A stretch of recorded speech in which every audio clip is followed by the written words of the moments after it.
그런데 많은 분들이 정말 이렇게 확신하는 것 같아요. 우리 아이는 그 머리 좋은 애들이랑은 달라. 우리는 이렇게 안 되니까 그냥 많이 시켜가지고 지겹더라도 참한 애들로 만들어놔야 돼. 근데 저는 사실은 아이들을 그렇게 많이 가르쳤지만 그런 아이를 별로 본 적이 없어요. 우리 아이가 그렇게 될 수 없느냐라고 저는 고민을 해보셨으면 좋겠고, 이게 무슨 뜻인지에서부터 시작해야 된다고 생각해요.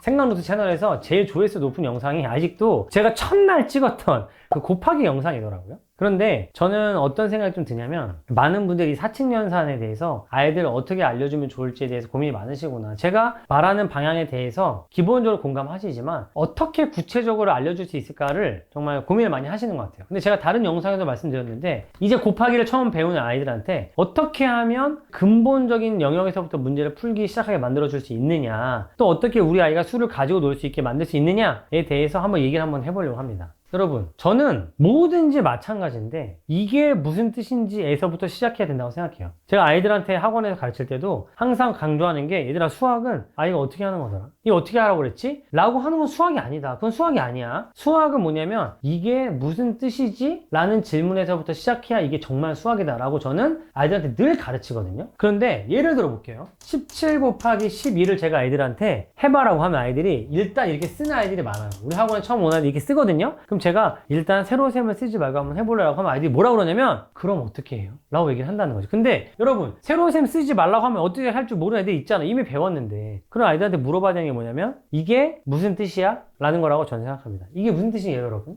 17 곱하기 12가 무슨 뜻이죠? 아이들도 다 알고 있어요. 17 곱하기 12는 17을 12번 더한다는 뜻입니다. 그러면 여러분, 제가 아이들한테 이렇게 물어봐요. 17을 12번 더하는 건데 어떻게 계산할 거야? 너 진짜 17을 12번 더할 거야? 진짜 17을 12번 더할 거야? 17, 선생님 기다려보세요. 17, 34, 51, 68, 85 이렇게 할 거야? 아니잖아. 어떻게 할 거야? 라고 물어보면 아이들이 곰곰이 생각을 하거든요? 그리고 아이들이 뭐라고 대답을 하냐면, 17을 10번 더하고 17을 2번 더 더하면 된다 라고 말하는 아이도 있고, 어떤 아이들은 뭐라고 하냐면, 일단 10을 12번 더하고 7을 12번 더한다고 하는 애들도 많이 있어요. 저는 여기서부터 시작을 해야 된다고 생각합니다. 그래서 17 곱하기 12를 가르치실 때 아이들이 알아야 되는 거는, 이거를 어떻게 쓰는지가 아니라 이게 무슨 뜻이냐, 그리고 그거를 내가 어떻게 말로 표현할 것이냐, 어떻게 할 것인지 아이디어를 생각하고 말을 식으로 옮길 것이냐 라고 저는 생각합니다. 다시 한번 해볼게요. 제가 아이들한테 뭘 알려주냐면요, 3824 곱하기 1324를 하라고 해요.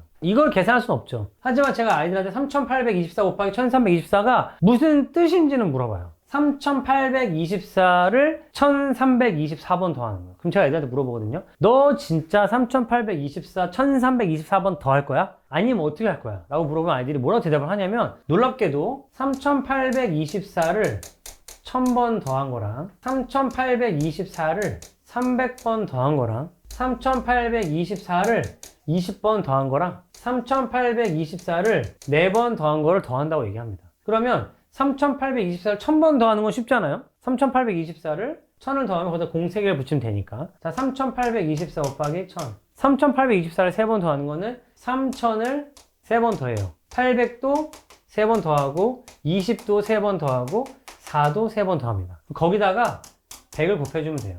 그리고 얘는 어떻게 하면 되죠? 3824를 20번 더할 거면 뭐 3824를 2번 더할 수 있는 애들이 있죠. 7648 되는데, 그 의미마저도 뭐냐면 결국은 3000 더하기 800 더하기 20 더하기 4를 2번 더하는 거예요. 그러면 3824를 2번 더하는 거니까 결국은 7648, 거기다 0을 한번 붙이는 거죠. 3824를 4번 더해요. 어떻게 할 거냐? 3000을 4번 더하고 800을 4번 더하고 20을 4번 더하고 4를 4번 더하는 거죠. 그거를 여기다가 써주면 됩니다. 15296. 이거를 더해주면 된다. 근데 여러분, 이렇게 하면 느리지 않냐 생각하실지 모르겠는데, 눈치채셨어요? 이게 그대로 뭐예요? 그대로 세로셈입니다. 이게 있는 그대로 세로셈을 한 거예요. 그거를 세로식으로 썼을 뿐이죠. 그런데 많은 사람들이 이게 세로셈보다 느리고 부정확하다고 얘기하는 것 뿐이지, 제가 말한 거를 그냥 세로로 써주면 그게 바로 세로셈이 되기 때문에 아이들한테 세로셈을 따로 알려줄 필요도 없어요. 지금 네가 말하는 거를 세로로 써라 라고 말하면 된다는 거죠. 근데 여러분, 이렇게 가르쳐줬을 때 이점이 뭘까요? 중학교 갔을 때 아이들이 가장 힘들어하는 부분 중에 하나가 뭔지 혹시 아시나요? 그건 바로 분배 법칙이거든요. 분배 법칙이 뭐냐면, A 더하기 B가 C를 곱하면 A 곱하기 C 더하기 B 곱하기 C예요. 근데 여러분, 눈치채셨는지 모르겠지만 지금 이렇게 곱하기 배운 애들은 자기도 모르게 분배 법칙을 쓰고 있는 거예요. 예를 들면 18 곱하기 17을 한 아이들은 이미 세로셈을 쓰지 않고 한 아이들은 10 더하기 8을 17번 더 합니다. 어떻게 한 거죠? 10을 17번 더 하고요. 8을 17번 더 했어요. 저는 지금 분배 법칙을 사용한 거죠.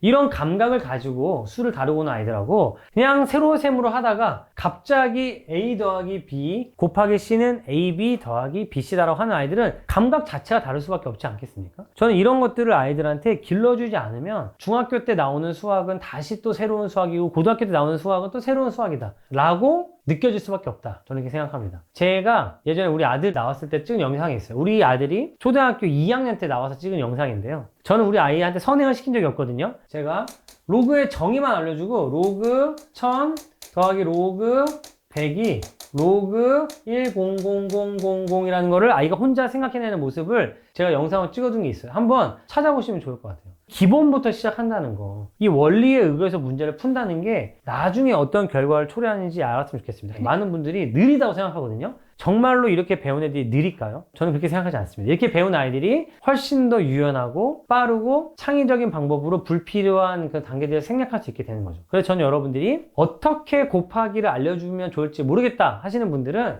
그냥 계속 3824 곱하기 1324가 무슨 뜻이냐, 아이가 19 곱하기 7을 계산할 때 19 곱하기 7이 무슨 뜻이냐, 38 곱하기 27 할 때도 38 곱하기 27이 무슨 뜻이냐, x 플러스 y 곱하기 g를 할 때도 x 플러스 y 곱하기 g가 무슨 뜻이냐 라고 물어봐 주는 게 가장 중요하고 핵심적이고 효율적인 공부 방법이라고 저는 생각합니다. 많은 부모님들이 마음이 급하신 거 저도 이해하거든요. 저도 부모니까요. 하지만 여러분 주변에 있는 사람들 한번 보시면 좋을 것 같아요. 주변에 있는 정말 수학을 잘하는 사람들 중에 이런 원리를 생각하지 않고 수학을 잘하는 사람은 저는 거의 없다고 생각합니다. 그런데 많은 분들이 정말 이렇게 확신하는 것 같아요. 우리 아이는 그 머리 좋은 애들이랑 달라. 우리 애는 그렇게 안 돼. 우리는 그렇게 안 되니까 그냥 많이 시켜가지고 지겹더라도 참아내도록 만들어놔야 돼. 근데 저는 사실은 아이들을 그렇게 많이 가르쳤지만 그런 아이를 별로 본 적이 없어요. 지겨운 걸 참아냈더니 얘가 갑자기 수학을 엄청 잘하게 됐다? 저는 그런 아이를 별로 본 적이 없거든요. 물론 있겠죠. 하지만 몇 안 되는 그런 아이들의 생존자 편향에 귀를 그쪽으로만 열어두지 마시고 진짜 수학 잘하는 사람들 어떻게 생각하느냐, 우리 아이가 그렇게 될 수 없느냐 라고 저는 고민을 해보셨으면 좋겠고, 제가 제 책에서도 평범한 아이들은 어떻게 최상위권 되었을까라는 책에서도 정말 주구장창 이 얘기를 하고 있어요.